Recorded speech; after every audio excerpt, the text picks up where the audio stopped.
Bonjour à tous, j'espère que vous allez bien. On attaque le fascicule de formation pour le niveau intermédiaire. Alors, dans cette vidéo, je vais vous présenter les moyennes mobiles.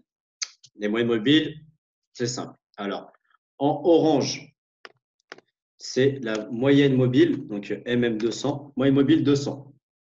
Ce qui signifie en fait, c'est la moyenne des cours. Donc là, par exemple, sur l'unité de temps qui correspond, là on est en journalier, donc une bougie représente une séance de training journalière. La MM200 symbolise la moyenne des prix sur les 200 dernières périodes. En jaune, c'est la MM50, donc la moyenne des prix sur les 50 dernières périodes. Et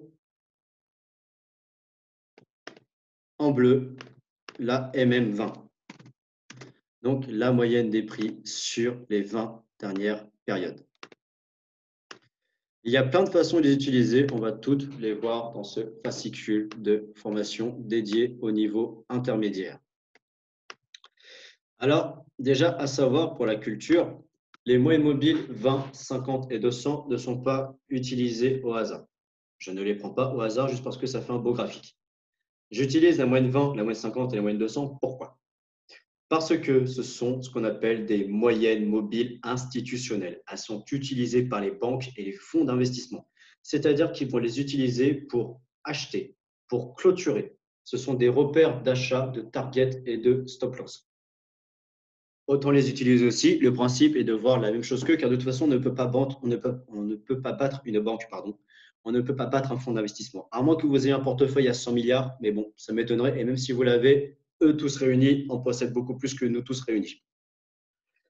Donc, le but, c'est de voir la même chose qu'eux. Le but est d'être dans la bonne vague. Il ne faut pas prendre la mauvaise vague, il faut prendre le bon sens. Alors, pour la partie B, je retire les obliques. Alors ici, on va les utiliser comment? Alors déjà, ils vont être utilisés comme support résistance, c'est-à-dire, voilà, ici, vous pourrez voir à quel point la MM200 donne des niveaux. Voilà, vous l'avez ici. Vous allez la voir à côté. Vous allez la voir ici, la MM200, voilà, vous voyez, ça donne des niveaux. Je pourrais tous vous les faire, hein, ça prendrait longtemps. On va avoir quoi d'autre? Ici, là, hop, tac, tac, tac. Pareil, là, ici. Ici, on nous donne une entrée pullback parfait. Pareil, hein, c'est alors, une cassure de moyenne mobile 200, ça se trade d'une façon simple, c'est hop, ça casse, ça pull back, on rentre dessus, comme un support et comme une résistance. Et là, on achète ici. Voilà, ici, on achète. Donc, enfin, ici. Ici, là, on achète. On prend le pullback. Ça, c'est simplement trader une cassure. Ensuite, on va pouvoir alors voir sur la moyenne mobile 50. Donc, la moyenne mobile 50, pareil. Voilà, vous pouvez voir ici. Tac, tac. Vous pouvez voir ici, elle donne un premier point. Pardon, excusez-moi. Elle donne ici un premier rejet.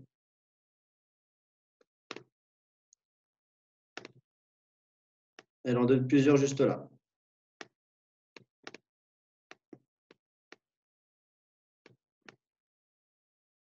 Ici aussi, elle en donne un. Alors, vous pouvez les trader avec des supports DSL sur les plus hauts et les plus bas. Mais ça vous donne surtout une indication, c'est-à-dire, bon, le but est de, avec les différentes stratégies qu'on a déjà vues, par exemple le RSI et les canaux, que quand ça va arriver là, par exemple, bon, bah, ici, ouais, je vais vous montrer facile à visualiser. On a, alors l'oblique, n'y faites pas attention, donc hop, je vais cacher cela pour l'instant. On a du coup ici une tendance. Alors je pense que, et je peux vous l'affirmer, que si on trace l'oblique qui rejoint donc un plus bas, qui rejoint les plus bas entre eux, donc de là à là par exemple, hop, celui-là, tac, ça je vais vous le retirer pour ne pas vous perturber. On a ça. Alors hop, tac, hop, la 20 je vais vous la cacher, je vais aussi vous cacher la 200. Voilà, on va juste prendre la 50 pour vous montrer l'exemple de comment on pourrait trader cela. Vous rejoignez les plus hauts entre eux. Donc voilà, vous avez rejoint les plus bas, vous avez rejoint les plus hauts. Donc les plus hauts sont un peu, voilà, on va dire un peu rock'n'roll à ce niveau-là. Hop. Donc là, en fait, on a une fausse cassure par le haut. Voilà, on a rejoint les plus hauts et les plus bas. On a donc un canal de tendance haussier. Vous êtes d'accord? Cassure du canal tendancier, canal qu'on a déjà vu avant. On pourra noter ici, donc vous notez bien évidemment toujours pareil vos supports et vos résistances. Donc là, on a une zone. Hop. On va le mettre en noir cette fois-ci. On a une autre zone là. Hop. Donc on peut voir qu'on a un canal de tendance haussier qui est cassé à la baisse. Donc on joue la vente. Et on a les MM50 qui arrivent. Tout de suite, vous devez vous rappeler, ce sont des niveaux institutionnels. C'est-à-dire, eux, vous rentrez dessus. Soit déjà, le vendeur va prendre son TP dessus. Les acheteurs, eux, vont rentrer dessus. Si on utilise le retracement de Fibo, donc si on prend sur le bas de la tendance en haut et qu'on va chercher, pourquoi pas ici, et qu'on s'aperçoit un petit peu plus bas pour plus de précision, on s'aperçoit quoi? Il y a quoi sur ce niveau-là? En résumé, en 2 secondes, on va avoir un retracement de Fibonacci. Donc les 0,50%, vous vous rappelez, on l'a vu dans les différentes vidéos, comment l'utiliser, et on a une MM50. Vous avez donc toutes les raisons de clôturer votre trade sur ces niveaux-là. Et au contraire, les acheteurs ont toutes les raisons de prendre position acheteuse dessus. Donc dans ces zones-là, attention bien évidemment aux mèches excessives, ça c'est pareil, ça c'est pas n'importe qui fait ça, on est sur niveau institutionnel, donc qui a la capacité de chasser les SL, parce que du coup si on met le SL en dessous, on se fait balayer. Qui a donc la possibilité de faire ça? Ce sont les fonds. Dans ce cas-là, je rappelle qu'ici, on a des niveaux. Ici, le SL, pour les acheteurs, il aurait placé un niveau en dessous. Voilà, comme par hasard, il touche pile le niveau. Donc, si les acheteurs seraient rentrés avec un SL plus bas. Donc, en allant chercher des niveaux, pas n'importe lesquels, je le répète encore. Voilà, donc le SL aurait été ici. Là, c'est ceux qui jouent le scénario acheteur. Coordonnées. Hop. Voilà. Et le SL n'aurait jamais été touché. Et eux, derrière, prenaient le retracement à la hausse. Donc voilà, donc, hop, je vous retire ça. Donc vous avez compris, quand vous allez avoir la moyenne mobile 50 ainsi que différents niveaux qui vont se mélanger dessus, les moyennes 50 et un retracement Fibo, c'est un cocktail qui vous incite fortement à ne pas. C'est une grosse muraille en fait. C'est là vos chances de casser ce niveau-là sont vraiment, vraiment limitées. Vous avez plus de chances statistiquement de voir un rebond sur ce niveau, un rejet des prix, plutôt que de voir une cassure. Donc voilà, ça c'était un exemple sur ces trades-là. Je vais remettre du coup hop, ça et ça, pas celle-là, celle-là. Il y a une autre façon de les utiliser. Alors, c'est assez simple. On va appeler les moyennes, par exemple, on va prendre la moyenne mobile 20. On va appeler ça une moyenne mobile courte et la moyenne mobile 200 et une moyenne mobile longue. Quand vous allez avoir une moyenne mobile courte qui casse à la hausse une moyenne mobile longue, vous avez en fait des traders qui vont trader ces crosses. Vous avez un signal acheteur. Et à l'inverse, quand vous allez avoir une moyenne mobile courte qui casse à la baisse une moyenne mobile longue, vous allez avoir un signal vendeur. Là, vous me dites, oui, mais souvent, ça ne marche pas. Souvent, ça ne fait que casser, mais ça ne donne pas de mouvement derrière. Vous avez une astuce pour cela que peu de traders connaissent d'ailleurs. C'est la méthode des obliques et du sens tendanciel. C'est-à-dire, je m'explique. Regardez ici. Je vais dézoomer un peu pour que vous voyez. Ici, alors, hop, finalement, je vais résumer pour que vous voyez mieux. Ici, on a quoi? On a la MM20 qui casse la MM50. Moi, je vais prendre principalement les cassures MM200 par MM20. MM20 qui casse à la baisse ou à la hausse la MM200. Ici, cela se fait là, donc sur cette bougie ici. Sur celle-là. Sur celle-ci. Le mouvement moyen mobile 20, il accompagne ce mouvement-là. Vous avez une astuce. Oui, mais là, tu croises à la baisse, donc tu devrais vendre. Regardez pourquoi je ne vends pas. Parce que j'ai un mouvement de tendance, j'ai un oblique haussier, donc qui me dit que la tendance reste haussière malgré le cassure. Et évidemment, derrière, il y a eu une fausse cassure et les prix sont repartis. Par contre, du coup, l'inverse suivant, là, on a la MM20 qui casse à la hausse sur cette bougie-là, donc qui casse ici. Hop, tac, tac. Donc sur celle-ci. Alors oui, utiliser les moyens mobiles, l'inconvénient, c'est que le signal est souvent retardé. Là, on a une cassure. À l'inverse, la MM20 casse à la hausse la MM200. Mais là, l'oblique, il est dans notre sens. On a l'oblique tendanciel qui est haussier. Donc là, le mouvement derrière, il explose. Il explose. Voilà. Et là, pareil, ça casse ici. Donc, ça va casser hop, sur cette bougie, sur la bougie du coup que je vais vous montrer tout de suite. Ça casse ici. Ça casse à la baisse. Sur celle-là. Mais qu'est-ce qu'on a? On a bel et bien, on est d'accord, notre oblique qui est tendanciellement haussier. Donc, fausse cassure. Et qu'est-ce qui se passe derrière? Bah, quand il casse à la hausse, il y va. Voilà, il casse à la hausse donc sur cette bougie-là, celle-ci, et ça part derrière. Le fait que vous avez la moyenne mobile 50 qui, elle, ne casse pas la M20, ça vous donne comme une indication que le mouvement baissier est freiné. Il aurait vraiment fallu une cassure de la MM200 par la MM50. Là, par ici, le fait que la MM50 ne casse pas la MM200 vous indique que, attention, alors il y a un mouvement baissier, mais il ne va sûrement pas engendrer un fort mouvement de baisse. À l'inverse, ici, du coup là, on est d'accord, vous avez cassure de la MM50 et la MM200 à la baisse, et vous avez dans un tendanciel qui est fortement baissier.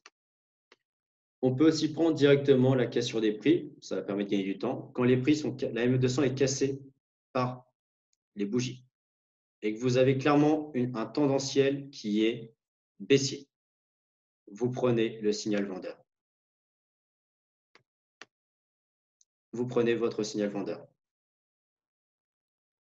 Là, pareil, on a ça. On a un tendanciel qui est haussier.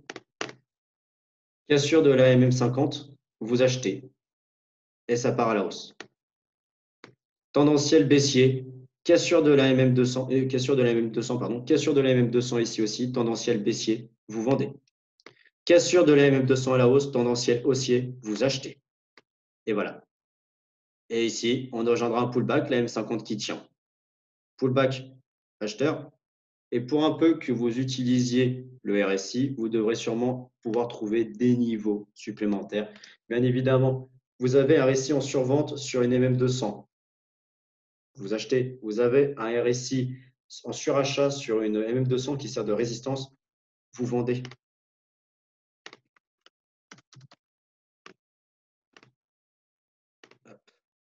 Voilà. Ici, regardez, on se rapproche fortement du niveau des 30 du RSI qui nous indique une survente. Hop, là, vous achetez SL sous la MM200. TP1 sur les 50, donc pareil, alors là, je vous donne un autre exemple. Hop. Alors, hop, tac. SL, on a un plus bas ici qui est là. Hop, on peut le mettre là. Un plus bas ici. Donc, vous tapez le SL. SL, ici. Le SL se fait ici. Vous utilisez sur une tendance baissière, donc le retracement de Fibonacci, du haut de la tendance au bas de la tendance. Hop. Vous avez donc ici un premier TP à faire. Ici, là. Hop. Sur les 50, on pourrait prendre la MM50 comme niveau. Donc, premier niveau, MM50. Hop. Donc, je retire les 50% de Fibo pour que vous voyez bien. Hop. Style, hop. Tac, tac, tac, tac, tac, que vous voyez bien ici. Donc, TP1 là, TP1 ici. Et là, on a une autre lieu, ici, on a eu un pullback acheteur. Ici, on a eu un pullback pour relancer une impulsion haussière. TP1 et le TP2. On peut aller chercher tout simplement. Donc là, on a plusieurs tops. On va prendre le premier en TP2. Voilà, ici, TP2. Voilà. Et après, avec d'autres méthodes, vous aurez pu chercher les différents objectifs. Bon, déjà, cela nous donne quoi en ratio? Donc, on rentre là. Donc, on rentre bougie. Alors ici, si je regarde bien, voilà. Alors ici, on a des bougies. Donc, on va prendre par exemple Dès qu'on a eu la bougie, ici, on a une bougie qui a avalé l'autre, donc on va prendre entrée ici. SL, là. Donc TP1, on est à 1,8% du capital. TP2, on est à 5,41% du capital. Donc voilà, je répète la stratégie des moyennes mobiles. Quand une moyenne mobile courte croise une longue à la baisse, on cherche une vente. Quand il croise à la hausse, on cherche un achat. Les moyennes mobiles sont utilisées comme des supports et des résistances, donc cela vous permet d'identifier des TP ou des SL. Dès que vous avez une cassure des prix de certaines moyennes mobiles, cela va de soi, vous suivez le mouvement directionnel. Donc, si ça casse à la baisse, vous cherchez des ventes. Si ça casse à la hausse, vous cherchez des achats. N'oubliez pas la technique, je vous ai dit, des obliques. Donc, voilà, les obliques tendancielles qui vous permettent d'estimer. Voilà, le mieux, c'est toujours pareil, c'est toujours des statistiques, c'est-à-dire vaut mieux prendre dans une tendance haussière un signal acheteur et dans une tendance baissière un signal vendeur. Ça vous augmentera toujours vos statistiques de réussite. On n'oublie pas que les moyennes mobiles 20, 50 et 200 sont des moyennes mobiles institutionnelles, donc utilisées par les fonds, les fonds et les banques. C'est comme les supports, les résistances et les canaux. Les moyennes mobiles institutionnelles et les moyennes mobiles 20, 50 et 200, plus elles sont sur du long terme, par exemple, oui, la moyenne mobile 200 journalière sera beaucoup plus forte qu'une moyenne mobile 200 en 15 minutes. Voilà. Tout est pareil, plus l'unité de temps va être forte, plus du coup, vous allez avoir en plus un style d'investisseur qui va arriver, c'est-à-dire les swingers, ceux qui font du long terme. Ceux qui font du long terme, généralement, quand ils rentrent, ce n'est pas pour chercher 20-30 points. Les mecs, ils vont chercher 500 à 2000 points en moyenne. C'est-à-dire, ils rentrent sur des entrées swing et ils rentrent fortement parce qu'ils ont des gros portefeuilles. Ce sont les fonds d'investissement et les banques. Voilà, c'était pour le cours sur les moyennes mobiles.